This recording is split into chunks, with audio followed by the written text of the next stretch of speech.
اقرأ كتاب الله ترق جنانه وتنل عظيم أعوذ بالله من الشيطان الرجيم. بسم الله الرحمن الرحيم. الحمد لله رب العالمين، نحمده ونستعينه ونستغفره ونعوذ بالله من شرور أنفسنا ومن سيئات أعمالنا. من يهده الله فلا مضل له ومن يضلل فلا هادي له.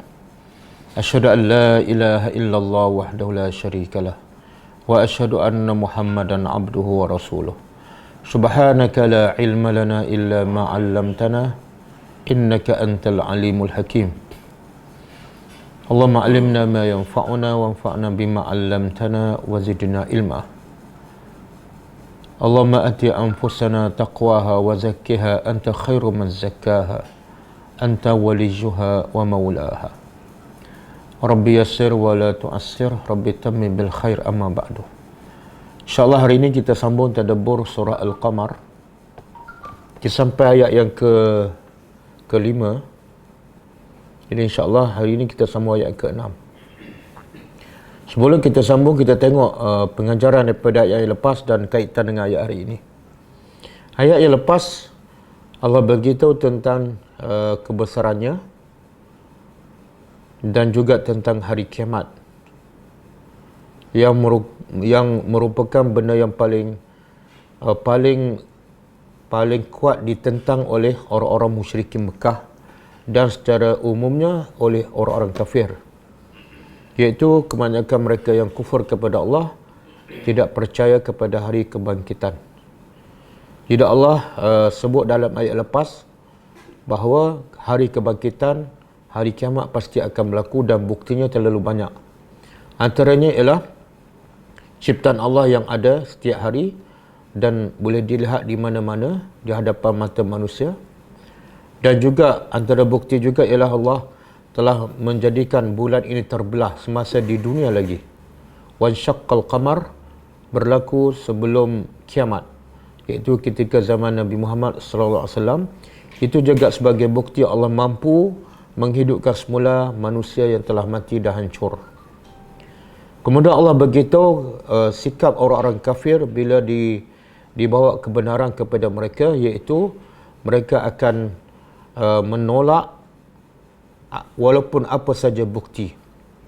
Sehingga disebut dalam ayat lain, mereka akan percaya dalam satu keadaan saja, sehinggalah hatta yarawul azab, sehingga mereka betul-betul melihat azab Allah di depan mata mereka. Saat itu barulah mereka beriman, tapi bukan waktunya dan telah terlewat.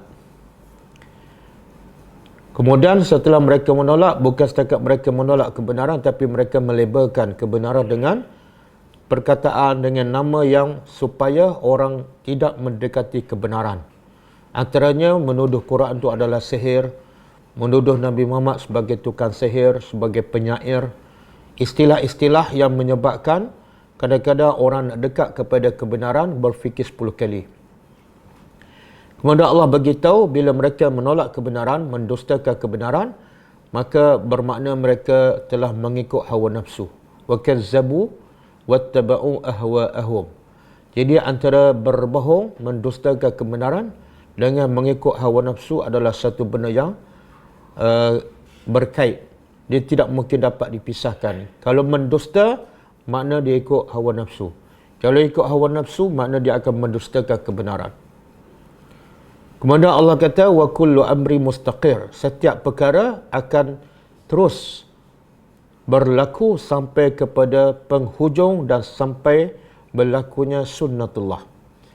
Iaitu sunnatullah, ketetapan Allah, yang kufur maka akhirnya akan diazab. Dan yang beriman akhirnya akan diberi balasan syurga dan nikmat yang kekal abadi. Kemudian Allah beritahu mereka yang kufur bukan kerana tidak ada peringatan, bukan kerana tidak ada pengajaran, tapi pengajaran dan peringatan terlalu banyak. Bahkan telah datang kepada mereka minal amba, berita-berita umat-umat dahulu, nabi-nabi, para rasul dahulu, yang dalam peringatan itu ada musdajar, ada perkara yang berbentuk amaran kepada mereka. Dan peringatan itu hikmatun, penuh dengan hikmah, penuh dengan rahmat Allah Subhanahu wa taala. Tetapi akhirnya fama tughni an-nuzur. Segala peringatan tidak memberi tughni, tidak memberi manfaat kepada siapa ni? Kepada orang yang hatinya telah tertutup. Okey, itu ayat yang lepas. Ayat hari ini Allah nak bagi tahu apa stand pendirian ataupun sikap Nabi Muhammad dan orang beriman bila dah berdakwah tapi orang musyrikin tetap menolak dakwah Nabi. Apa sikap Nabi dan orang beriman seterusnya? Jawapannya ialah ayat hari ini. Auzubillahi minasyaitonirrajim. Setelah mereka berpaling, setelah mereka menolak kebenaran dan apa saja bukti, apa saja peringatan tidak memberi kesan kepada mereka, maka Allah perintah kepada Nabi, fatawalla. Lalu tawalla, berpalinglah.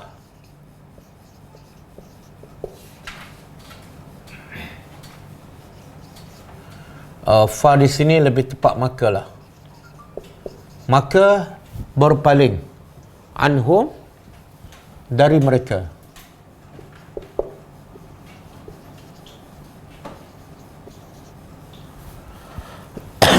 Berpalinglah dari mereka.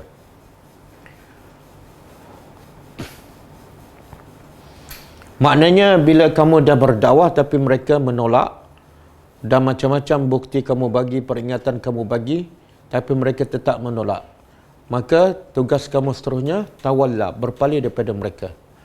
Cuma berpaling ni pertama Allah perintah pada Nabi berpaling setelah Nabi dah berdakwah dengan semampu yang mungkin dan dengan berbagai-bagai cara. Kemudian yang kedua, berpaling pula dalam bentuk yang macam mana? Cara berpaling. Allah huraikan dalam surah apa ni? Kita dah sebut beberapa kali kan. Cara nak berpaling daripada orang-orang kafir yang menolak dakwah. Caranya ialah pertama Allah kata pada Nabi, wasbir ala ma yakuluna. Ini step pertama. Bila mereka tolak dakwah kamu dan mereka label macam-macam, sihir, syair, tok bomo dan sebagainya, sikap kamu ialah wasbir, sabar di atas apa yang mereka ucapkan. Yang kedua, wahjurhum hajran jamila. Jadi ayat ini menghuraikan fatawalla. Berpaling bukan sebarang berpaling, bukan berpaling tinggal terus, bukan berpaling makna maki balik dia, tak. Tapi satu, sabar. Bila mereka kata gila ke, bodoh ke, jangan jawab balik, sabar. Yang kedua, tinggalkan mereka dalam keadaan cara yang cantik, yang tidak menyakitkan hati mereka, yang orang tak nampak bahawa Islam ni agama kasar, agama balas dendam.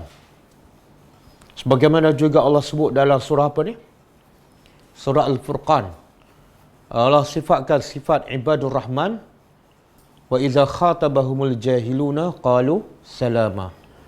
Bila orang jahil bercakap dengan orang-orang yang beriman, khususnya para pendakwah, mereka tak maki, mereka tak cela, mereka tak balas balik keburukan daripada musuh. Sebaliknya mereka keluarkan perkataan salama. Salama tu makna hajaran jamila, iaitu tinggalkan mereka dalam keadaan kamu tidak menyakitkan hati mereka. Jangan maki hamu mereka. Okey. Jadi di sini juga pengajaran apa? Bila sampai satu tahap kita dah berdakwah tapi mereka tak terima, sampai satu tahap kena tinggalkan mereka. Sebab apa ni? Ini Allah huraikan dalam surah Baqarah. Orang kafir ni ada dua jenis. Orang kafir ada dua jenis kan. Pertama Allah kata di awal surah Baqarah, innal ladzina kafaru sawa'un 'alaihim a anzartahum am lam tunzirhum la yu'minun. Allah kata sesungguhnya orang kafir ni sama je. Kamu bagi peringatan ataupun tak bagi peringatan, sama je. bagi mereka tidak ada beza, la yu'minun, mereka tak akan beriman. Orang macam ni setelah kamu berdakwah tinggal. Tapi ada orang kafir yang satu lagi, iaitu bila bagi peringatan tak sama dengan tak bagi peringatan. Kalau mereka kita tak bagi peringatan, mereka terus kafir. Tapi bila bagi peringatan, mereka berfikir, mereka merenung dan mereka beriman kepada Allah. Yang ni teruskan. Jangan berpaling. Macam mana kita nak tahu yang jenis dia tak akan beriman sampai bila-bila? Satu lagi jenis yang kalau dengar peringatan dia akan beriman. Macam mana kita nak tahu? Kita tak boleh tahu hati manusia. Jadi kalau kita tak tahu, kita buat macam orang tak tahu. Jangan berpaling. Apatah lagi, kita belum berdakwah lagi kan? Dakwah pun belum, tiba-tiba dah berpaling. Kenapa tak berdakwah pada orang kafir? Sebab Allah kata berpaling. Tak, Allah kata berpaling pada Nabi setelah Nabi berdakwah. Tengok ayat sebelum dia. Sebab tu dalam ayat apa ni? Surah Az-Zariyat. Ayat 54. Allah kata apa? Surah Az-Zariyat ayat 54.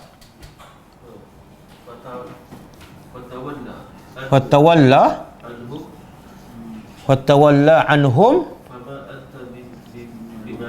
fama anta bimalumin. Kemudian wazakir. Kan wazakir fa inna zikra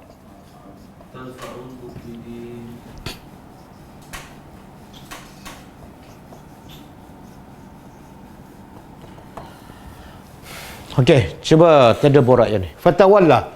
Lebih kurang sama. Fatawalla, berpalinglah. Anhum, daripada mereka. Yang mana ni? Yang kamu dah dakwah. Tapi mereka tidak menolak dan menuduh engkau bukan sihir dan sebagainya. Kemudian Allah kata apa? Fama anta bimalum. Maka tidaklah engkau orang yang malum. Apa makna malum? Apa makna malum? Dia daripada perkataan laum. Laum ni celaan. Kalau malum, orang yang dicela. Apa maksud ni? Allah kata berpaling daripada mereka setelah kamu berdakwah dan mereka menolak. Okey, berpaling. Kemudian Allah puja hati Nabi. Fama anta bimalum. Engkau bukan orang yang tercela. Apa maksud? Sebab tu Allah kata apa? Berpaling daripada mereka. Sebab mereka adalah orang yang tercela kan? Allah tak kata pada orang kafir tercela. Allah kata apa? Berpaling daripada mereka, engkau bukan orang yang tercela. Apa maksud dia? Kamu tidak bersalah. Kamu tidak bersalah. Kenapa kamu tak bersalah? Kalau kamu telah menggunakan jawab. Menyampaikan kepada mereka, mereka tak mahu menerima. Sebab Nabi dah berdakwah, Nabi dah sampaikan. Maka Nabi tidak tercela. Kenapa Allah cakap pada Nabi? Kamu tidak bersalah. Tak nak bagi Nabi rasa bersalah. Sebab Nabi rasa bersalah. Okey, kita nak ambil pengajaran. Nabi rasa bersalah. Adakah sebab Nabi tak berdakwah ataupun Nabi dah berdakwah? Boleh faham? Jadi yang patut rasa bersalah ni siapa? Yang tak berdakwah ke yang dah berdakwah? Boleh faham? Sebab itulah yang tak berdakwah tak pernah rasa bersalah. Betul tak? Cuba tanya orang tak berdakwah. Dia tak rasa bersalah. Kalau dia rasa bersalah, dia akan berdakwah. Yang akan rasa bersalah hanyalah orang yang berdakwah. Tengok sampai Allah pujuk Nabi. Sebab apa? Sebab Nabi rasa bersalah. Dia rasa Nabi, aku macam dicela je oleh Allah. Sebab ramai tak beriman. Tak, Allah kata, fama anta bimalum. Boleh faham? Berapa ramai yang duduk saja tak berdakwah dan tak rasa dia malum. Betul tak? Ramai tak orang malum? Ramai tak? Tapi tak rasa.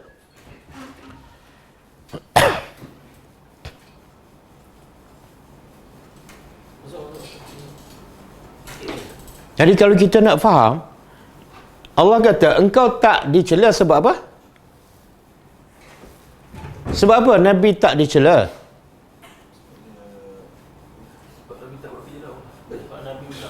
Sebab Nabi berdakwah. Makna mafhum sebaliknya, Mafhum sebaliknya apa? Orang tak berdakwah dicela. Engkau tak dicela sebab engkau dah boleh faham tak? Jadi boleh tak daripada ayat ni, ini dipanggil tadabbur. Tadabbur kita faham yang tersirat. Maknanya yang tak buat kerja dakwah dicela oleh Allah. Apa dalil ayat ni? Sebab Allah kata Nabi tak dicela sebab dia buat kerja dakwah. Satu. Yang kedua, yang biasa rasa dicela ni ialah orang yang buat kerja dakwah. Yang perasan dia okey ni ialah orang yang sebab itulah dakwah tak bergerak. Sebab yang dia tak buat kerja dakwah, dia tak rasa tercela. Maka dia tak buat kerja dakwah. Bila tak buat kerja dakwah, bila ramai orang yang berilmu tak buat kerja dakwah dan tak rasa dia tercela, dia tak akan berdakwah. Tunggu orang jemput, kan? Tunggu habis PKP, tunggu dapat tauliah, kan? Tunggu dapat CJ. Betul tak? Jadi macam mana cara kita nak mengelak daripada dicela oleh Allah? Dakwahlah. Kan? Jadi semua yang kata nak berdakwah setelah dapat tauliah, semua itu alasan. Yang nak berdakwah selepas PKP, semua itu alasan. Okey. Kemudian Allah kata apa? Wazakir. Berpaling daripada mereka. Tapi kerja dakwah berpaling daripada mereka sebab apa? Sebab mereka tak ikut. Tapi ada tak ramai lagi yang akan ikut? Ada. Sebab tu Allah kata wazakir. Yang ni berpaling. Okey, kepada orang yang tak nak. Tapi ramai lagi yang nak. Ramai. Wazakir. Teruskan bagi peringatan. Kenapa? Fa inna zikra tanfa'ul mu'minin. Kerana peringatan akan memberi manfaat kepada, makna orang yang betul-betul akan dapat manfaat daripada peringatan dan tazkirah ialah, maknanya juga siapa yang dengar tazkirah tapi tak dapat manfaat, dia bukan orang beriman. Boleh? Okey. Allah kata berpaling daripada mereka. Kemudian yauma, hari yad'u. Yad'u apa dia? Menyeru. Da'a yad'u. Hari menyeru. Ad-da'i. Ad-da'i apa dia?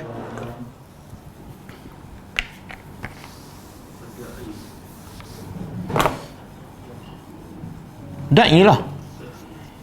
Dia kalau Ad-da'i, dia asalnya ada ya ni.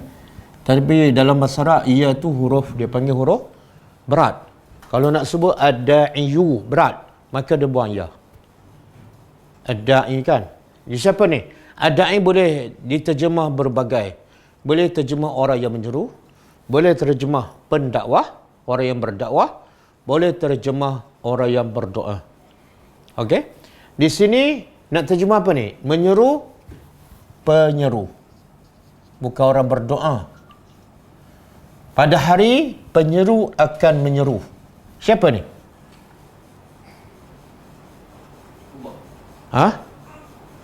Tengok ayat selepas itu. Ila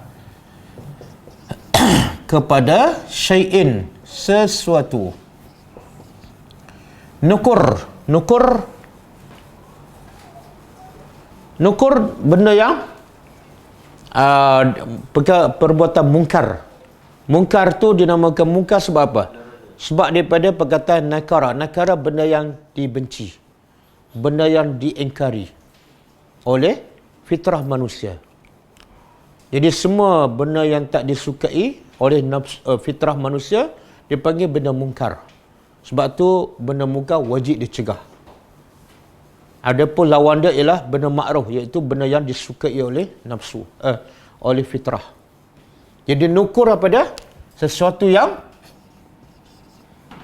dibenci oleh jiwa. Apa ni? Apa sebenarnya?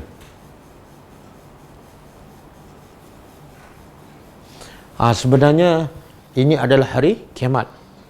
Hari kiamat. Siapa suka hari kiamat?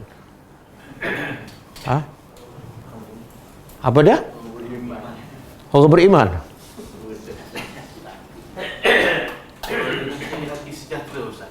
Orang beriman suka. Mana masa berlaku kiamat ada tak orang beriman? Mana ada, tak ada kan? Orang beriman dah tak ada.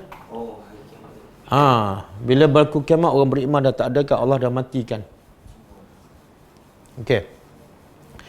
Jadi hari kiamat ni satu benda yang macam mana kita boleh suka langit pecah kan? Bumi pun meletup, gunung pun meletup macam kelkatu kan? Mana boleh kita suka? Kita kalau dengar petir pun kita tak suka kan? Kalau gempa bumi lagi tak suka. Kalau ribut taufan, bumbung rumah kita tercabut, mana suka kan? Jadi hari menyeru kepada sesuatu, sesuatu tu umum. Dan nukir, Allah tak sebut hari kiamat. Tapi Allah sebut sifat hari itu apa dah? Semua nafsu tak suka. Jadi cerita apa ni sebenarnya? Cerita apa ni? Hari kiamat. Okey, siapa yang menyeru ni? Malaikat siapa? Malaikat mana? Israfil. Dalam tafsir Syekh Sa'di dan juga Al-Bughawi dia kata ini adalah malaikat Israfil. Jadi pada hari malaikat Israfil menyeru ataupun meniup. Menyeru kepada apa? Hari yang sesuatu. Allah tak sebut hari. Sesuatu yang semua nafsu tak suka. Mana sesuatu yang sangat-sangat menakutkan. Allah gambarkan hari menakutkan ni sebagaimana Allah sebut dalam surah Al-Hajj ayat 1 dan 2. Ayat ni 1 dan 2 surah Al-Hajj menghuraikan apa makna syai'in nukur. Ya ayyuhallazina amanu ittaqu rabbakum kan. Kemudian inna zalzalata sa'ah syai'un 1 dan 2. Lepas tu yauma tarawunaha tazhalu kullu murja'atin amma arda'at wa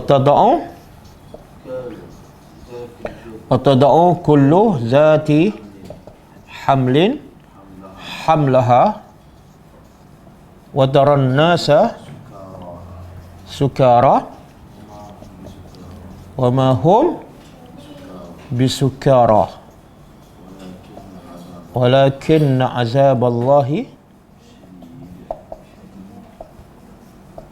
syadid. Okey, cuba terjemah.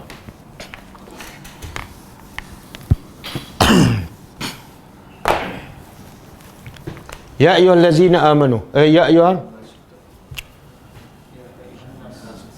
Ya ayyuhan nasu. Wahai manusia, takutlah Tuhan kamu. Mana hanya takut pada Tuhan kamu, jangan takut pada selain pada Allah. Sebab apa? Di sini Allah bagi kita sebab. Kenapa kena takut dia? Satu perintah, yang kedua sebab. Perintah apa? Takut pada Tuhan kamu. Yang kedua, sebab apa kena takut pada Tuhan kamu? Apa jawapannya? Tak dalam ayat ni. Setakat ayat ni. Ada dua. Satu, Allah perintah takut pada dia. Yang kedua, sebab apa kena takut pada dia? Sebab dia Rabb. Allah tak kata ittaqullah. Kalau ittaqullah, Allah makna Tuhan yang disembah. Tapi kalau ittaqu rabbakum, makna Allah nak bagi tahu sebab apa kena takut dia? Sebab dia bukan pencipta kamu. Jadi logik tak takut pada pencipta? Kenapa logik? Sebab dia hebat lah. Kan? Jadi kalau nak takut, takutlah pada yang hebat. Apa bukti? Dia cipta kamu. Tapi sekarang ramai tak takut pada yang tak hebat? Ramai. Takut pada apa? Polis. Kopi. Covid. Vaksin. Kan? Apa lagi? Takut pada hantu. Konspirasi. Takut pada makhluk halus. Kan? Pelik-pelik manusia ni. Allah kata takut pencipta lah sebab dia hebat. Makhluk halus. Dalam makhluk. Lepas tu halus pula. Nampak takut? Ha? Satu lagi, takut pada apa? Kebanyakan manusia takut pasal rezeki, kan? Sebab pasal rezeki lah dia lawan pencipta. Padahal, kalau Tuhan cipta kamu, mana rezeki pun? Logiknya, kalau kamu nak rezeki, takut pada dia lah sebab dia pencipta kamu. Dia pemberi rezeki. Tapi dah cara berfikir tak betul, songsang. Nak rezeki Tuhan, lawan Tuhan. Kan? Okey. Kemudian Allah beritahu, kenapa lagi kena takut pada Tuhan? Bukan setakat dia pencipta kamu, tapi inna zalzalah. Sesungguhnya zalzalah pada iza zulzilatil ardu zilzalaha. Apa makna? Goncangan. Dia terjemah yang tepat goncangan. Beza tak gempa dengan goncang? Beza. Gempa bumi dengan bumi digoncang. Beza tak? Beza tu. Sesungguhnya goncangan as-sa'ah, hari kiamat. Syai'un azim, sesuatu yang besar. Ni syai'in nukir. Jadi ayat menterjemah ayat. Macam mana sesuatu yang besar Allah huraikan. Cuba tengok berapa banyak Allah nak huraikan, nak suruh kita rasa gerun, nak suruh kita rasa takut, tapi kita tak rasa apa-apa. Kan? Okey, hari yang sangat besar dan menakutkan. Apa dia? Allah huraikan. Yauma tarawunaha. Hari itu kamu melihatnya. Nya ni goncangan hari kiamat yang sangat menakutkan. Apa dia? Tazhalu. Apa mana tazhalu?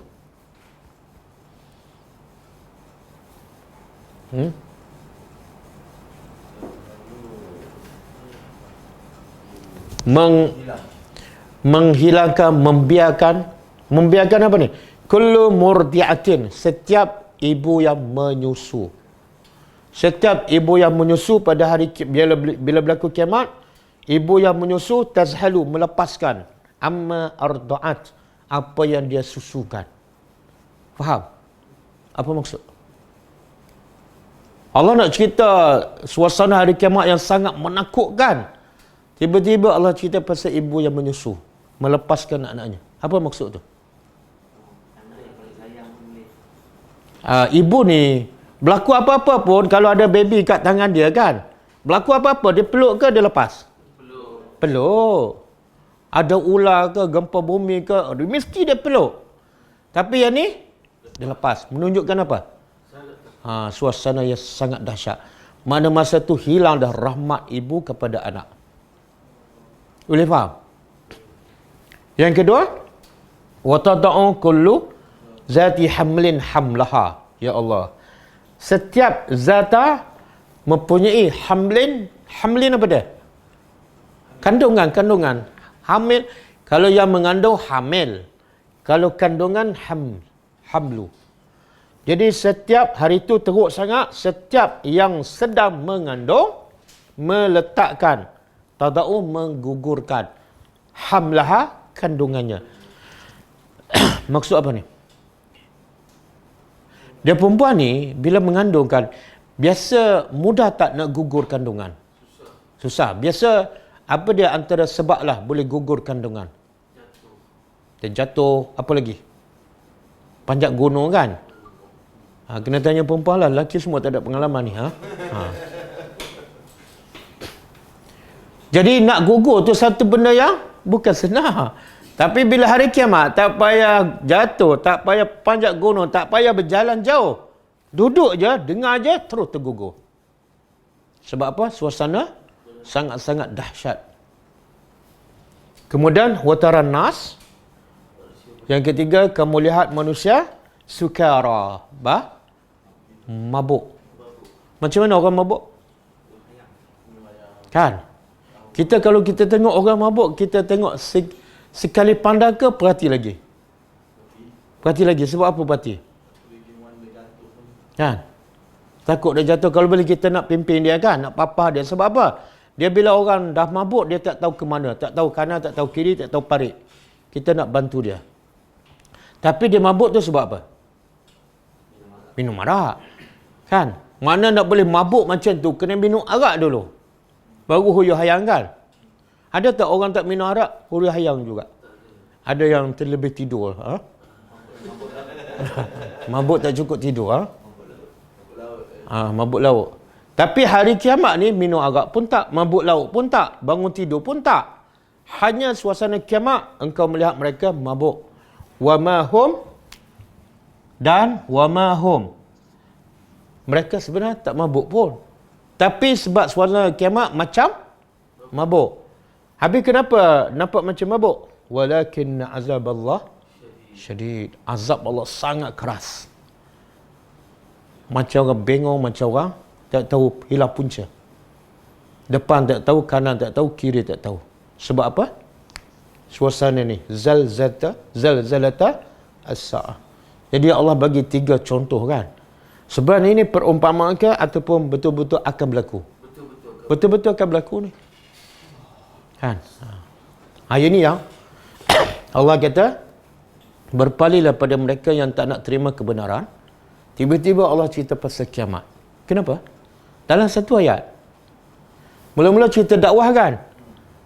Berpaling pada mereka. Tiba-tiba hari Israfil meniup sangkakala, iaitu menandakan berlakunya sesuatu yang sangat-sangat dibenci oleh nafsu manusia. Apa kaitan berpaling daripada dakwah dengan suasana kiamat? Faham soalan? Faham? Dalam satu ayat macam ada 2 cerita kan.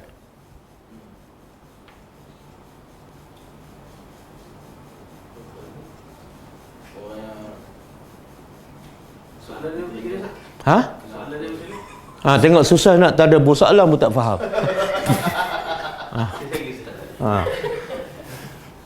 Okey. Yang ni cerita Allah kata apa? Kalau ayat sebelum ni Nabi berdakwah, mereka berpaling. Kan? Maka Allah perintah pada Nabi apa? Berpaling daripada mereka. Cerita dakwah kan? Tiba-tiba Allah kata dalam ayat yang sama, hari Israfil mengajak ataupun menyuruh kepada hari yang sangat-sangat menakutkan. Jadi soalan dia, apa kaitan berpaling daripada orang kafir, iaitu cerita dakwah, dengan cerita hari kiamat? Apa kaitannya?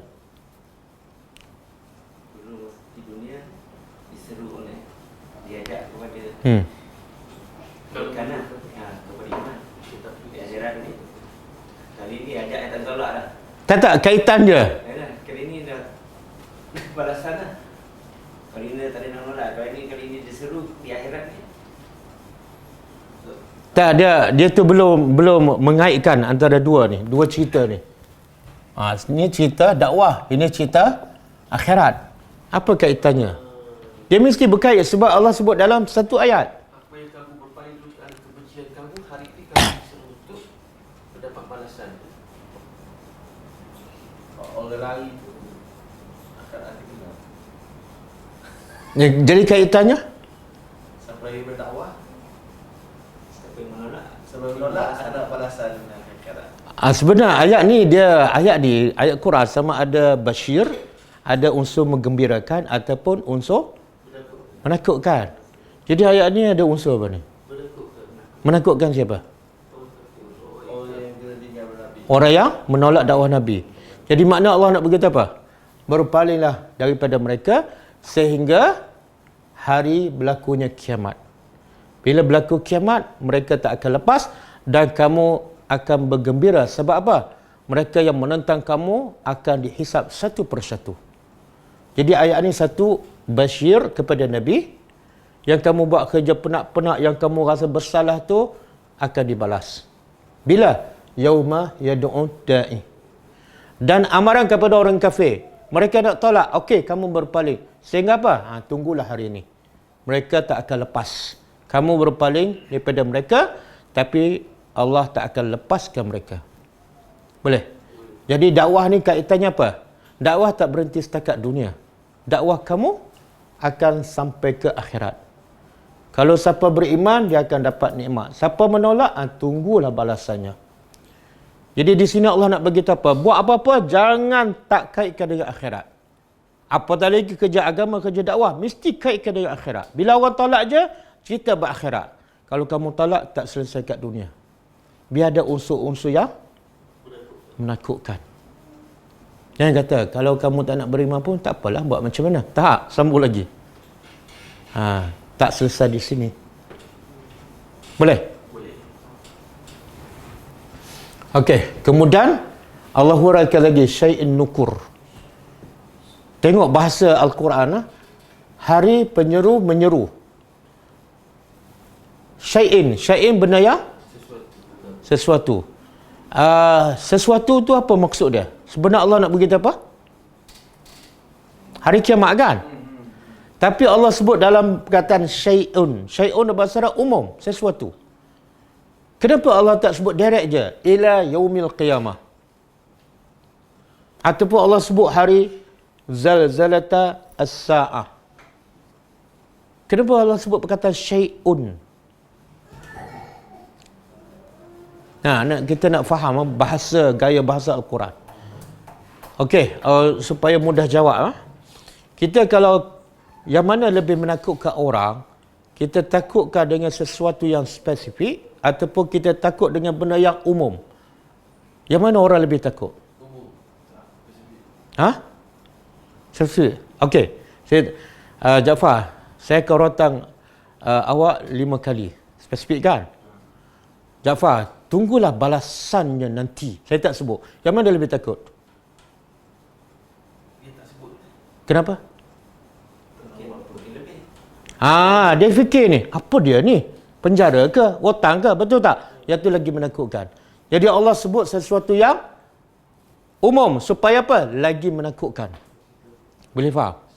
Satu. Yang kedua, Allah sebut benda yang sangat Allah tak sebut apa dia hari. Tapi sesuatu yang manusia memang tak suka.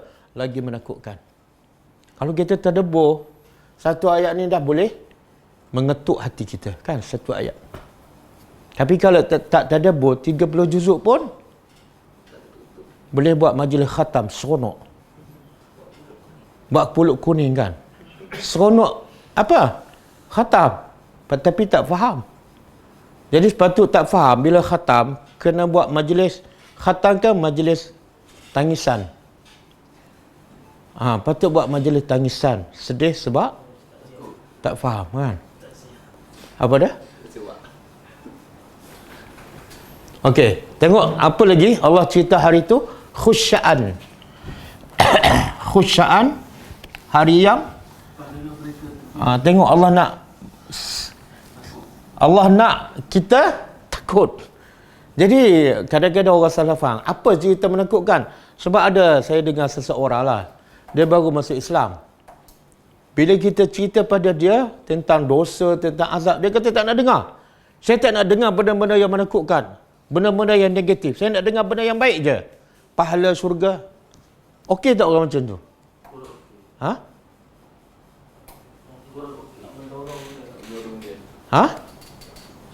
Sebab alasan dia kata kalau saya dengar benda-benda yang menakutkan, saya jadi takut. Jadi saya akan fikir yang negatif je. Okey ke? Apa fikir pasal takut? Dia tak nak dengar cerita yang menakutkan. Jadi dia tak akan fikirlah. Bahaya tak orang macam ni? Bahayalah sebab manusia ni ada buat benda jahat, ada buat benda baik. Ketika buat benda baik, cerita yang baiklah, balasan yang baik. Tapi ketika dia lalai, perlu dengar cerita yang menakutkan, barulah menyedarkan dia. Contoh kalau dia anak dia kan, anak dia buat jahat. Dia nak cerita yang baik ke nak cerita yang tak baik? Kalau anak dia macam dia kata apa? Mak, jangan cerita benda tak baik. Cerita benda baik je. Bahaya tak anak ni? Ustaz budak ni. Okey. Jadi khusya'an. Mereka khusya'an ni jamaah. Kalau mufrad dia khasyi'un. Orang yang tunduk. Jamak dia, plural dia khusya'an. Khusya'an. Mereka tunduk. Absaruhum, pandangan mereka. Tunduk ni menunjukkan apa ni? Tunduk je, pandangan mata. Allah nak bagi suasana menakutkan. Allah tak cerita keadaan hari itu, tapi Allah cerita keadaan orang menghadapi hari itu. Apa dia? Tunduk. Menggambar apa tu? Hina satu, yang kedua? Suasana yang sangat menakutkan. Biasa tengok tak? Biasa kita tengok siapa ni? Jalan tunduk je.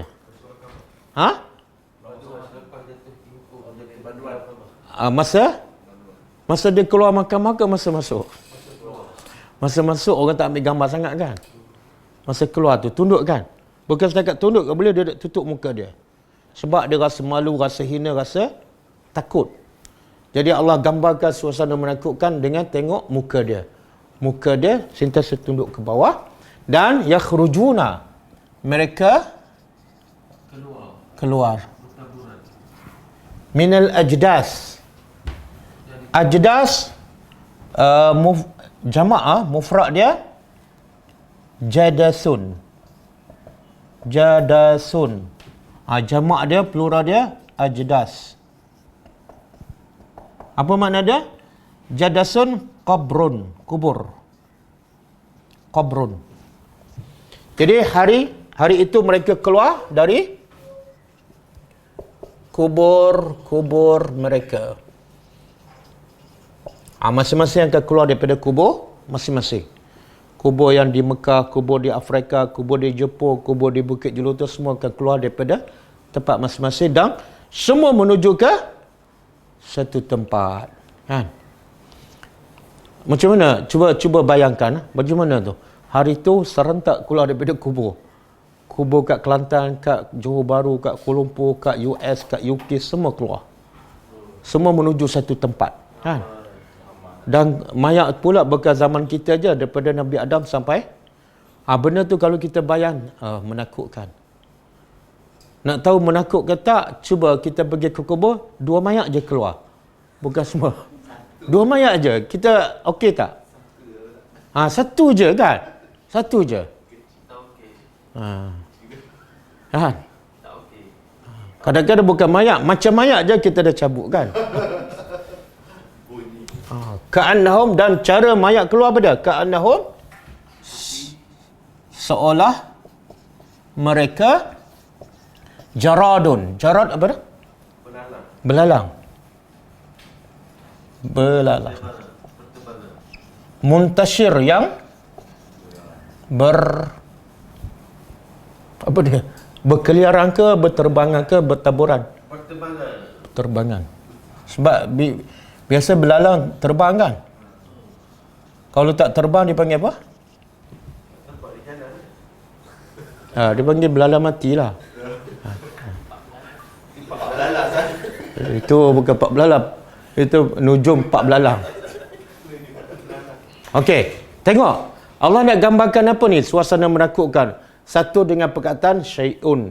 Yang kedua, nukur. Yang ketiga, khusya'an absaruhum. Yang keempat, mayat keluar.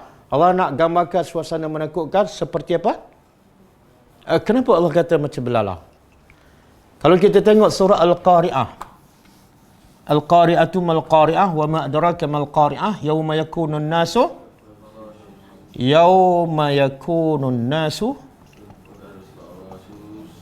kal farashil mabsus. Kan?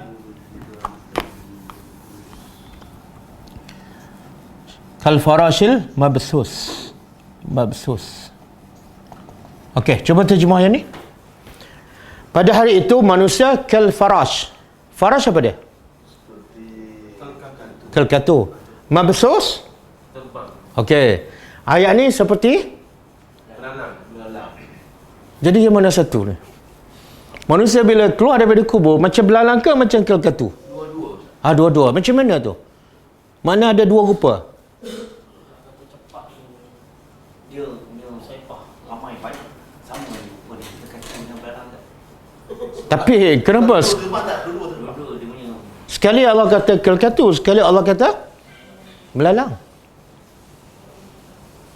Jadi adakah serentak ataupun dua keadaan yang berbeza? Dua keadaan berbeza tak? Dua keadaan yang berbeza. Yang mana dulu? Ya, jawab. Cara dulu. Dalam tafsir. Saya kalau tak baca tafsir, saya tak boleh jawab. Ahli tafsir mengatakan, antaranya Al-Maraghi, dia kata, mula keluar daripada kubur seperti kelkatu. Kelkatu beza tak dengan belalang? Apa beza? Keluar daripada? Lagi? Terbang kat tengah ni. Lampu. Lepas tu dia cari lampu. Belalang? Nampak lu. Yang mana antara dua? Belalang dengan kelkatu. Yang mana ada matlamak lah terbang. Macam ada target dia lah.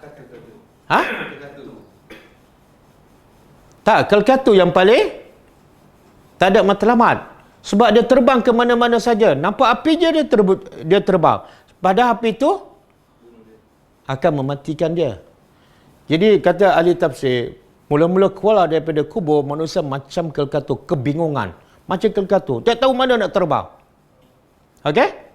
Lepas tu bila dipanggil menghadap Allah, dia mula tahu dah hala tuju. Walaupun dia tak suka, tapi hala tuju menuju kepada Allah. Dia ketika itu dah macam belalang. Boleh faham? Satu. Yang kedua menunjukkan apa? Kelkatu ke, belalang ke, satu lagi sebab Allah guna ni ialah Allah nak gambarkan terlalu banyak. Kelkatu banyak tak? Belalang banyak tak? Yalah, mana tak banyak. Sejak daripada Adam sampai kiamat. Tak tahu berapa bilion. Itu baru manusia. Jin lagi? Haiwan lagi? Oh. Tak tahulah padang mana ni. Padang mereka ke, padang mahsyar ke, padang Arafah. Tak tahu seluas mana ni. Jadi Allah nak gambarkan banyak, Allah buat contoh belalang dengan kalau buat gambar contoh apa ni, burung tak sebanyak belalang. Betul? Kalau buat contoh apa lagi? Ayam, kambing lagi tak banyak. Ada.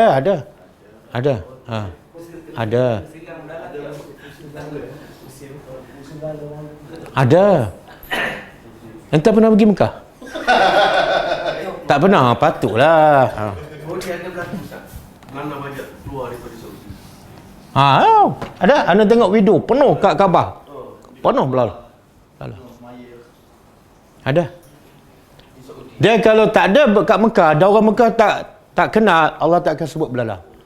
Bila turun dalam bahasa belalang, mana orang Mekah faham. Okey, kemudian apa lagi keadaan menakutkan? Muhti'ina.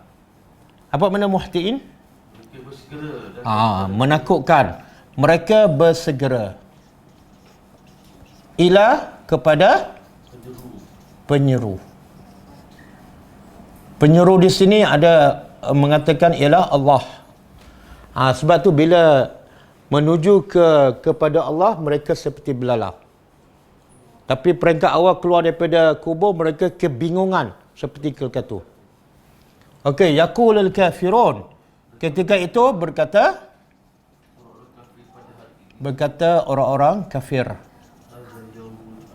Haza yaumun, ini adalah hari yang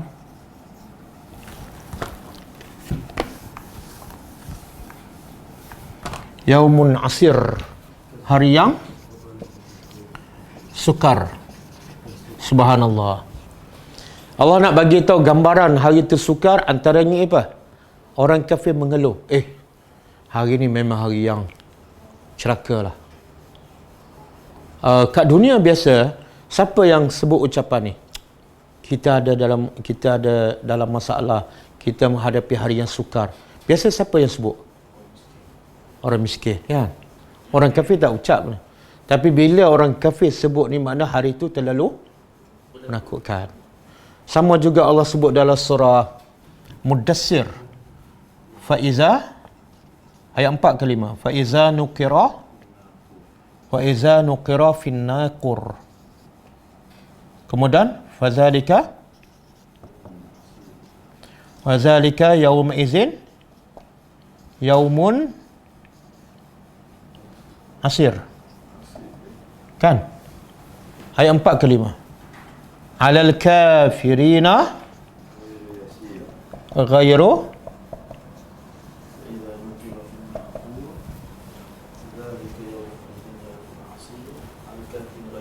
Subhanallah. Tengok.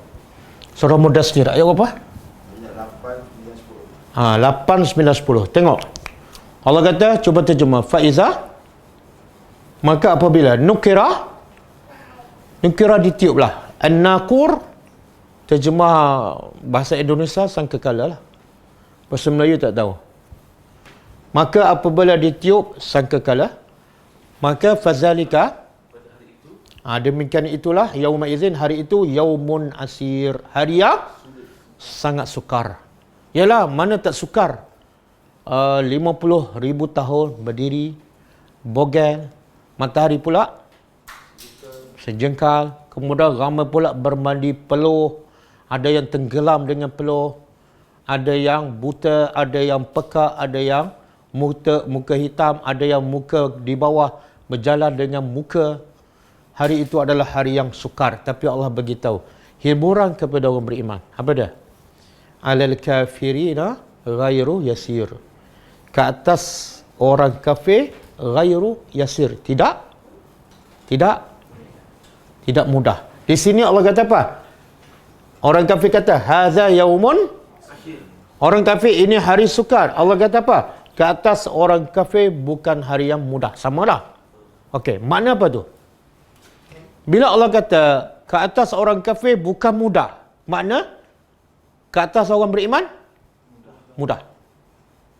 Ya Allah, Allah bagi apa? Penyakit, dan Allah bagi obatnya. Penyakit apa? Penyakit bila kufur sukar hari itu. Obatnya apa? Nak hilangkan hari sukar. Apa obatnya? Jadi orang beriman. Lawan kafir ialah, jadi kalau kafir tak mudah, beriman mudahlah. Sebab itulah ada sebut dalam hadis kan, orang beriman di pada masa dia berdiri bukan 50,000 tahun. So umpama dia salat Zuhur ataupun salat Asar, berapa minit? Oh, mudah tak? Orang ni 50,000 tahun berpeluh, mandi dalam peluh. Tiba-tiba dia hanya sekadar solat. Mudah tak? Mudah. Jadi kalau nak selamat daripada mahsyar, jadilah orang beriman. Termasuklah yang Nabi kata yang 7 golongan yang mendapat bayangan arasy Allah, yang tidak ada bayangan melainkan bayangan arasy Allah sahaja. Jadi kalau kita nak selamat, jadilah orang beriman. Apa dia ciri-cirinya yang ada 7 tu? Pertama sebenarnya pemimpin yang adil. Yang kedua, itu bukan ayat Nabi itu ayat entah tu. Pemuda cinta ke masjid. Nabi guna istilah apa? Pemuda hatinya bergantung ke masjid. Tengok Nabi guna istilah hatinya tergantung di masjid. Apa makna tu? Biasa yang tergantung kat masjid apa dia? Tak, yang tergantung lampu, kipas. Okey, kipas dan lampu kat masjid biasa bergantung sepanjang masa ke, ataupun kadang-kadang orang simpan? Sepanjang masa. Makna apa? Orang beriman, hati dia sepanjang masa duduk dalam masjid, walaupun fizikal dia di luar.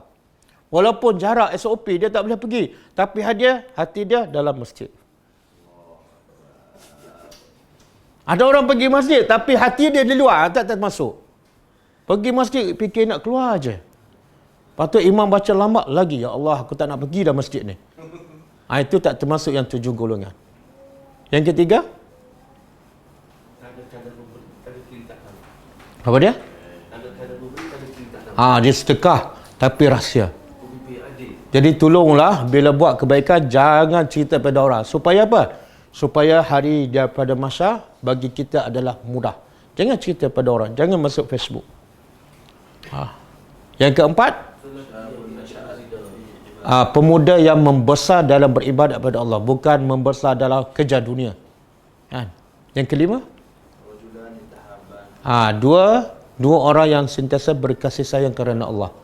Jumpa kerana Allah, berpisah pun kerana Allah, bukan kerana ada kepentingan lain. Yang keenam, lelaki yang diajak oleh wanita yang cantik, yang kaya untuk berzina, tapi dengan kekuatan iman, walaupun dah nak berzina dia ni, dah orang pun tak nampak kan, dia dengan perempuan tu je, tapi kekuatan iman dia kata, aku takut pada Allah. Boleh? Tu yang keenam tu susah nak cari tu, nak tunggu peluang tu. Kita pun dah tua kan, tak ada siapa ajak lah berzina. Okey, yang ketujuh, lelaki yang berzikir pada Allah sorang-sorang dan menangis. Jadi kalau kita nak kelebihan tu, jangan zikir ramai-ramai. Jangan munajat perdana baru nak menangis. Itu tak termasuk. Dia zikir sorang-sorang di rumah dia, dalam keadaan orang tidur, tak ada siapa tahu, dia menangis. InsyaAllah dia termasuk. Okey. Kemudian Allah kata apa? Kazzabat. Kazzabat apa dah? Habis cerita ni, habis dah cerita pasal apa? Pasal keadaan orang kafir yang menolak dakwah Nabi masa kat Mekah, masa kat dunia. Keadaan mereka, inilah gambarannya. Kemudian Allah pujuk lagi hati Nabi. Allah nak hiburkan hati Nabi lagi dengan kisah para Nabi dahulu. Mereka tolak, tak apa, jangan sedih. Sebab apa? Ini bukan benda baru. Sebab Nabi-Nabi dahulu pun sama je. Bukan kamu saja yang ditolak oleh kaum. Kazzabat, telah berdusta sebelum mereka. Kaum tu. sebelum mereka ni. Sebelum siapa? Mereka ni siapa? Sebelum orang musyrikin Mekah. Jadi sebelum orang musyrikin Mekah, dah ada kaum yang mendustakan. Siapa? Kaum Nuh. Kaum Nabi Nuh. Fakazzabu. Lalu bila Nabi Nuh berdakwah pada kaum dia sembah apa? Sembah apa? Sembah berhala yang asalnya bentuk orang soleh kan? Apa nama dia? Kaum dia berpesan, qalu la tazarunna alihatakum. Kaum dia sentiasa berpesan pada anak-anak mereka, cucu mereka, la tazarunna, jangan kamu biarkan Tuhan-Tuhan kamu ni. Dan khususnya wala tazarunna waddan, suwa'an, yahus, ya'uq wa nasra. Jangan tinggal Tuhan-Tuhan kamu, khususnya Tuhan yang 5 ni. Jadi kaum dia sentiasa saling berpesan kepada anak cucu. Sebab itulah Nabi Nuh kata apa? Puak-puak ni memang tak akan beriman. Sebab bila mereka nak mati, dia wasiat pada anak, jangan terima dakwah Nabi Nuh. Jangan tinggal Tuhan kamu. Kemudian anak dia bila dia besar, berkahwin dapat anak, besar lagi kepada anak. Begitulah berterusan. Kan? Jadi lalu mereka mendustakan abdana, hamba kami. Siapa hamba kami ni? Tak. Mereka mendustakan Nabi Nuh. Kenapa Allah sebut hamba? Allah boleh sebut fakazzabu rasulana ataupun fakazzabu nabiyana. Mereka mendustakan rasul kami ataupun nabi kami. Tapi Allah tak guna semua. Allah guna apa? Hamba. Pengajarannya apa? Sama. Mengajak kamu kebaikan tu sama lah dengan Nabi Nuh. Apa juga? Dia seperti kamu. Tak. Di sisi Allah Raja. Apa dia? Sebenarnya Allah sebut hamba ni, hamba kami, sebenarnya Allah berbangga dengan Nabi Nuh ke ataupun Allah nak merendahkan? Kenapa Allah berbangga dengan Nabi Nuh? Sebab dia betul-betul bersifat hamba. Maknanya manusia semakin menghambakan diri kepada Allah, semakin Allah berbangga. Semakin dia mulia di sisi Allah. Dan sebaliknya, semakin manusia menjadi hamba kepada nafsu, semakin hina di sisi Allah.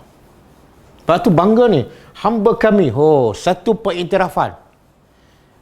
Kalau kita lah, kalau saya sebut, ini pelajar saya, kan? Yang lain saya tak sebut. Jadi apa rasa pelajar tu? Bangga ke? Ustaz iktiraf aku sebagai. Sama kita kata, ini staf saya ni.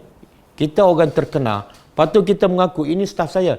Jadi kita sebagai staf rasa, oh bangganya.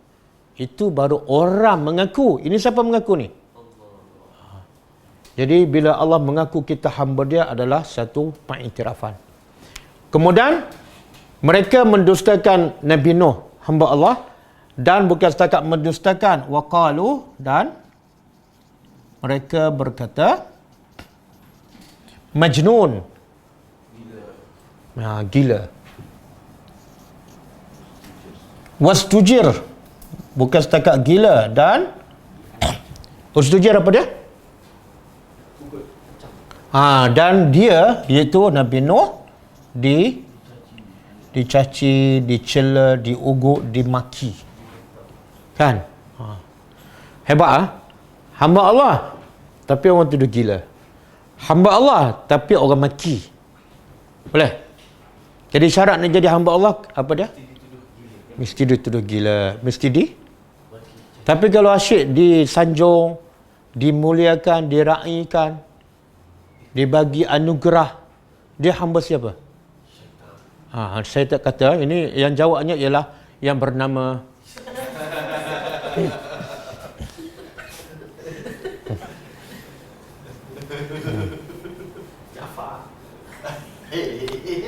sebab itulah cuba buka surah apa ni, surah Az-Zariyat ayat 44 ke?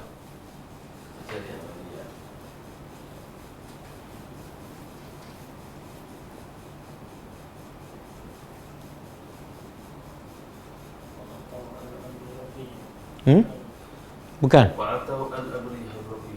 43? Surah Zariyat ayat atas sekali, page tu. Wa ma arsalna. Atas lagi? Bukan. 50 ke atas. Saya ingat 51 ke 52. 51. Kazalika bukan.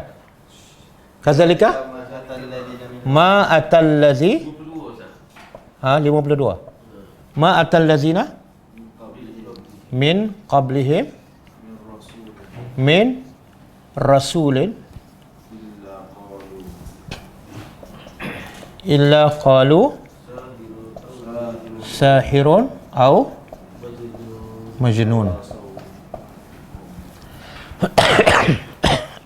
Okey. Cuba terjemah. Kazalika, demikianlah ma'ata, tidak datang kepada orang-orang yang sebelum mereka, iaitu sebelum orang musyrikin Mekah. Tidak ada seorang pun yang datang kepada kaum yang sebelum orang musyrikin Mekah, mir rasulin, dari seorang rasul pun, illa, kecuali qalu, kaum mereka akan berkata pada rasul itu, sahirun al majnun. Boleh faham? Tengok bahasa Al-Quran. Allah kata apa? Ada ma kemudian ila. Makna apa tu? Okey, saya buat contoh ayat.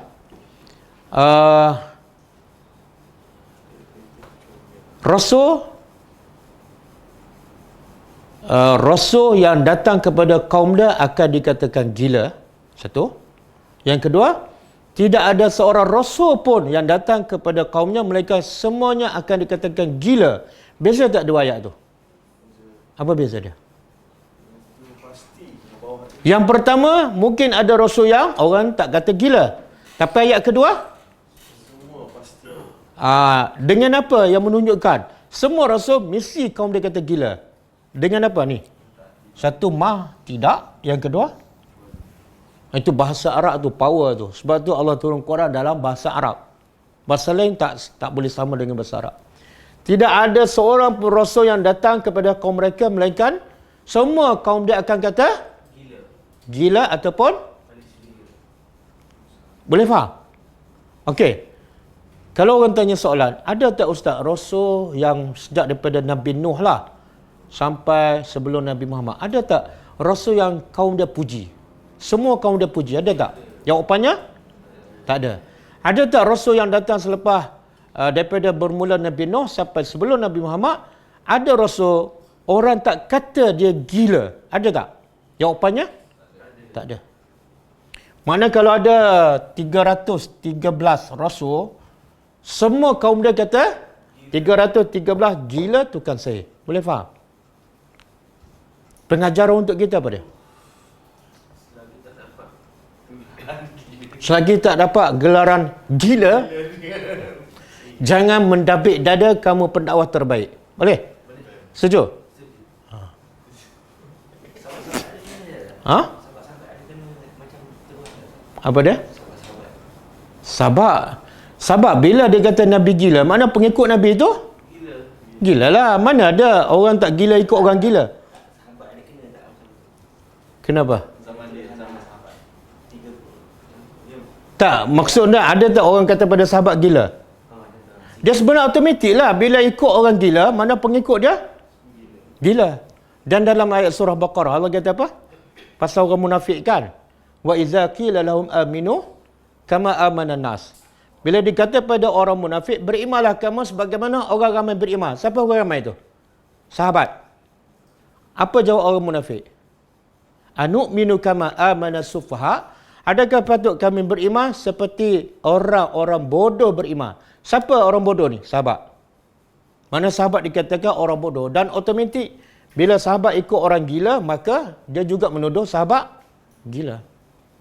Satu. Yang kedua, Nabi kata, orang yang paling besar dan berat ujian siapa? Para Nabi. Kemudian, bawah sikit. Jadi semakin jauh daripada Nabi, semakin kurang ujian. Jadi kita ni kalau orang kata gila pun tak, tukang sihir pun tak, mazhab baru pun tak, tapi orang puji je. Itu makna sebab tu saya nak ingatkan diri saya dan yang lain lah. Bila orang bagi anugerah pada kita, jangan berbangga. Jangan berbangga. Kenapa? Anugerah bukan sebagai tanda kita buat kerja yang betul dan mengikut Quran dan Sunnah. Sebab kalau kita buat kerja betul, biasanya bukan orang bagi anugerah, bukan orang puji, tapi biasanya orang cela.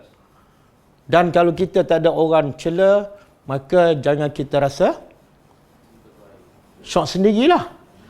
Saya dah buat kerja 20 tahun, alhamdulillah, tak ada siapa kutuk saya. Jangan. Tapi kena sentiasa rasa risau. Kenapa orang tak marah pada aku ni? Adakah aku buat kerja tak cukup betul? Sebab ni Nabi buat kerja cukup betul, tapi semua orang kata gila kan. Bukan kita minta orang kata kita gila, bukan. Tapi Allah nak bagi tahu tabiat dakwah, nafsu tak suka. Bila nafsu tak suka, dia akan tolak ataupun dia akan labelkan. Okey? Okey kah? Okey. Yang tak buat kerja dakwah memang tak okey. Okey. Kemudian fada'a rabbahu. Kemuncak. Bila Nabi Nuh dah teruk, dia kata gila, dipermainkan, ditutup telinga kan bila berdakwah, tutup muka, benci tengok muka Nabi Nuh. Maka kekuatan orang beriman apa dia? Fada'a rabbahu. Lalu dia berdoa kepada penciptanya. Akhirnya senjata paling kuat dan ampuh untuk orang beriman apa dia? Doa. Apa doa Nabi Nuh? Anni, sesungguhnya aku maghlubun. Apa makna maghlub? Aku dikalahkan. Apa maksud dikalahkan? Makna dihina, diejek, diperli, dikatakan gila. Fantasir, maka menangkalah ataupun tolonglah.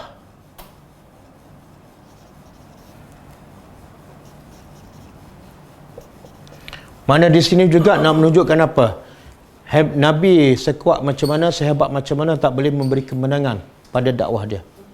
Yang hanya boleh memberi kemenangan ialah Allah. Jadi kehebatan kita tetap menjadikan kita tetap kena mencari Allah Subhanahu Wa Taala. Last sekali doa kepada Allah, minta Allah bagi kemenangan. Selagi kita tak bergantung pada Allah, kita tak akan menang. Okey? Cukup setakat itu. Allah begitu luas.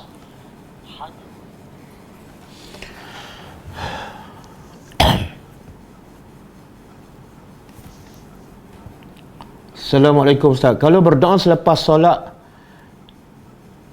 Assalamualaikum, Waalaikumsalam. Kalau berdoa selepas solat sunat, selepas azan atau sebelum solat sunat, yang mana lebih baik? Yang penting antara azan dan iqamah. Sama ada kita nak berdoa selepas azan terus sebelum solat sunat, ataupun solat sunat dulu kemudian baru kita berdoa. Yang penting antara azan dan iqamah.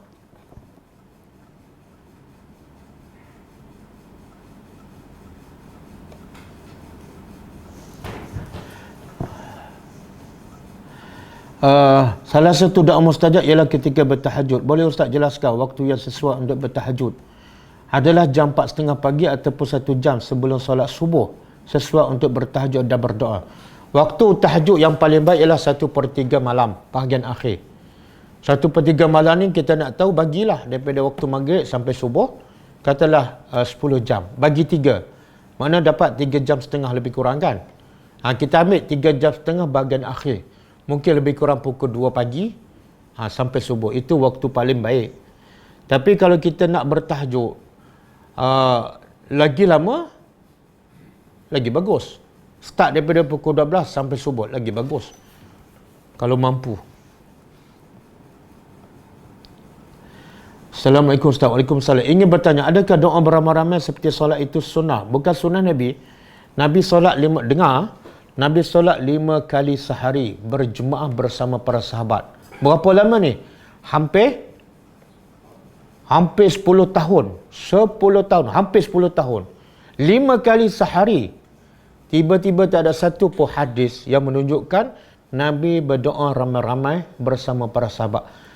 Itu petanda apa tu? Petanda Nabi tak buat itu. Kalau Nabi buat, mesti ada satu hadis sahih ataupun kata-kata sahabat ke, kami berdoa, kami mengaminkan doa yang dibaca oleh Nabi. Sebab apa? Sebab 5 kali sehari dalam tempoh hampir 10 tahun ini banyak kali solat, lama. Takkanlah tak ada sekali, bila tak ada hadis mana Nabi tak buat. Jadi kurang menepati sunnah Nabi lah. Jadi yang kedua, bila kita berdoa sebenarnya kita dengan Allah. Maka bila kita dengan Allah tak perlu libatkan orang ramai. Lagi pula setiap orang ada doa, ada hajat masing-masing yang tak sama dengan hajat orang lain.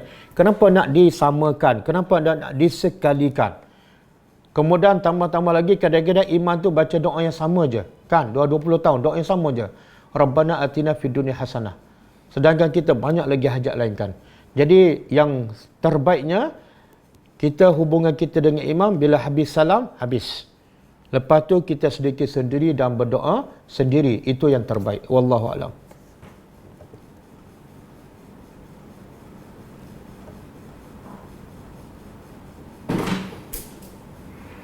Ustaz, masa berdoa selepas azan tu sunnah angkat tangan atau tidak angkat tangan? Hadis sahih. Hadis sahih, kadang-kadang Nabi berdoa angkat tangan, kadang-kadang Nabi tak angkat tangan. Jadi sunnah Nabi ialah kadang-kadang angkat, kadang-kadang tak. Kalau doa antara azan tu kita boleh angkat tangan. Dan kadang-kadang Nabi angkat tangan pula kadang-kadang tinggi sampai nampak ketiak kan. Ketika mana Nabi berdoa ketika dalam peperangan Badar. Jadi doa angkat tangan tu sunnah Nabi. Cuma kadang-kadang tak perlu kita angkat. Contoh masa nak makan, masa doa nak masuk tandas, itu tak perlu angkat tangan.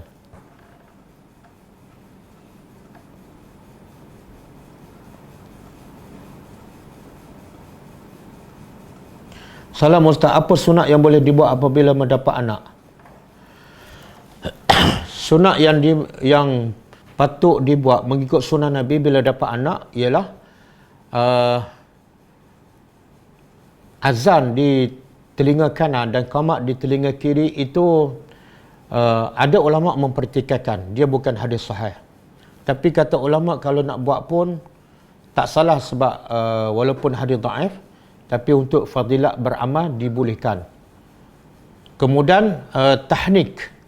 Tahnik ini makna sebaik saja dilahirkan, kita ambil kurma, kunyah dalam mulut kita. Kalau boleh orang alim lah, ataupun ustaz. Kalau tak ada, bapa tu sendiri buat. Ambil kurma, kunyah dalam mulut, kemudian letak di langit baby tu. Mula-mula dia lahir, bukan setelah 7 hari, bukan setelah dia minum susu, sebelum dia masuk apa-apa dalam perutnya. Kemudian hari ke-7 disunatkan bagi nama, dan disunatkan bercukur dan akikah hari ke-7. Itulah antara sunat utama yang patut dilakukan bila baru dapat anak.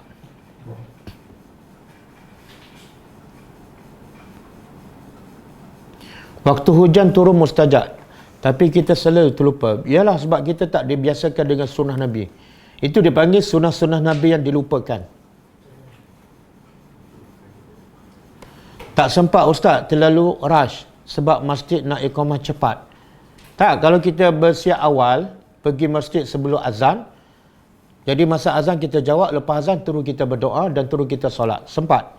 Kalau kita buat persiapan awal, insya-Allah sempat.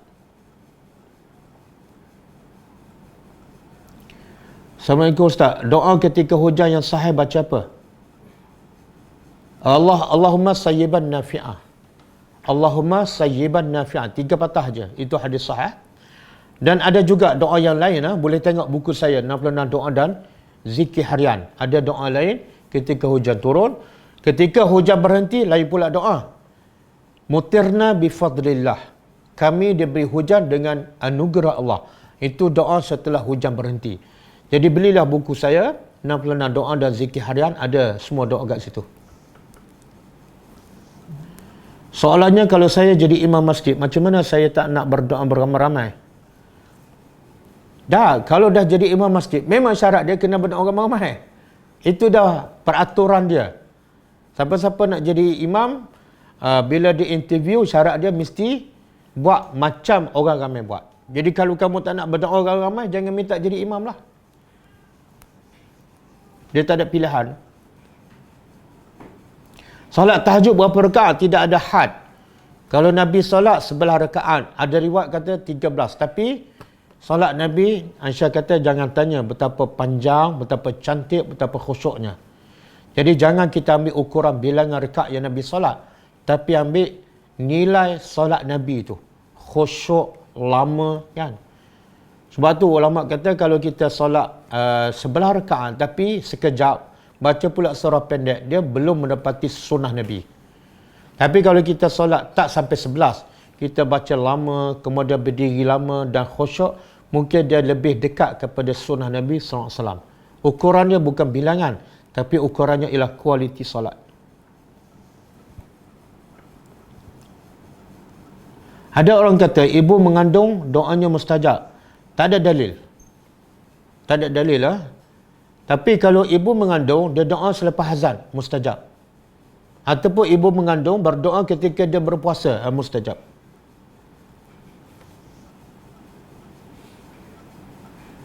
Doa beramai-ramai adalah panduan daripada ulama, tanda penyatuan ummah. Subhanallah. Doa ramai-ramai panduan daripada ulama, tanda penyatuan ummah. Jadi ayat ni kadang-kadang kita mengatakan Nabi tak buat sesuatu yang menyatukan ummah. Sebab tu Nabi tak buat doa beramai-ramai. Adakah begitu? Tak. Nabi lah yang paling kuat dan paling berkesan dalam menyatukan ummah. Tapi bukan dengan cara berdoa ramai-ramai. Nabi yang orang Aus dan Khazraj bergaduh berpuluh tahun kerana seekor unta. Tapi Nabi satukan pergaduhan tersebut bukan dengan doa beramai-ramai, tapi dengan wa'tasimu bihablillah. Nabi ajar mereka Quran, mereka faham Quran dan semua beramal dengan Quran, semua bersatu walaupun tak berdoa beramai-ramai. Tapi kita berdoa ramai-ramai sekian lama, masyarakat kita tetap berpecah. Betul tak? Semakin parah berpecah, semakin banyak puak, semakin banyak parti walaupun doa beramai-ramai. Sedangkan zaman Nabi tak ada doa ramai-ramai tapi semakin bersatu. Sebab kaedahnya ialah satukan ummah dengan Al-Quran. Wallahu a'lam.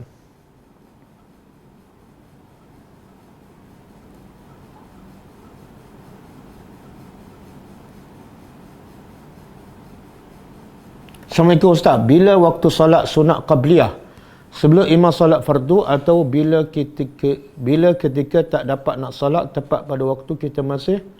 Okey, solat sunat qabliyah waktu dia selepas azan dan sebelum solat fardu. Solat sunat qabliyah waktunya ialah selepas azan dan sebelum solat fardu. Tetapi kalau biasa kita solat tiba-tiba terlepas sebab disebutkan masalah tertentu, maka kita boleh qada solat sunat qabliyah selepas solat fardu. Boleh qada, ada hadis Nabi pernah mengqadakan solat sunat ba'diyah zuhur. Nabi tak sempat nak buat di waktu zuhur, Nabi buat selepas waktu asar. Sebab apa? Sebab Nabi ketika itu disibukkan dengan urusan negara dan tetamu. Wallahu a'lam. Kalau selepas tahniah adakah najis masih menjadi bayi, laki-laki menjadi najis pertengahan? Tak.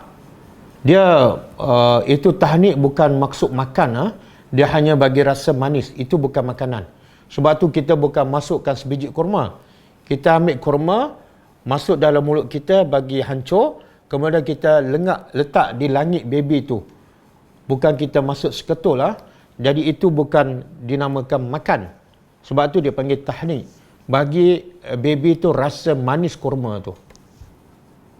Sebab tu ulama kata kalau tak ada kurma, bagi apa saja yang manis, bukan mesti makanan.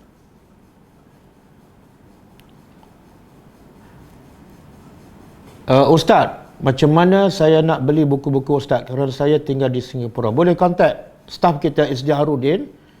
Kontak dia dan dia akan uruskan untuk post buku tu. Walaupun ke Singapura, boleh kan? Boleh. Kita dah post banyak dah di Singapura, ke Brunei, ke Indonesia. Ustaz, azan di masjid kita tak kat rumah, lepas azan terus berdoa, boleh sebab lepas tu tak dengar qamat dan dah kat surau. Tak. Bila kita lepas azan, terus kita berdoa. Makna kita berdoa antara azan dan iqamah. Tak mungkin lepas azan terus qamat. Boleh faham? Jadi lepas azan terus kita berdoa. Jangan tunggu lama lepas azan baru kita berdoa. Mungkin waktu orang dah qamat.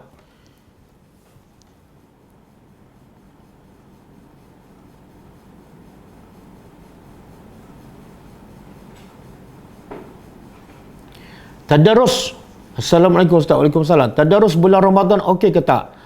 Tadarus bulan Ramadan kalau disertakan dengan tadabbur, okey. Jangan tadarus sahaja. Sebab sekian lama masyarakat kita tadarus dalam keadaan kita tak faham.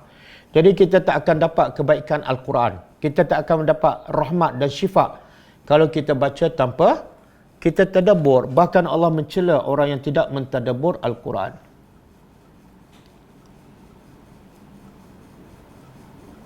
Ustaz, bulan puasa ada kelas tadabbur? InsyaAllah ada. Kelas bulan puasa, kelas yang online siang hari berjalan macam biasa, 10.30 sampai 11.30. Kelas malam kita akan lewatkan sikit selepas solat tarawih. Kita jangka pukul 10 kita akan mula selepas solat tarawih. Kelas yang malam.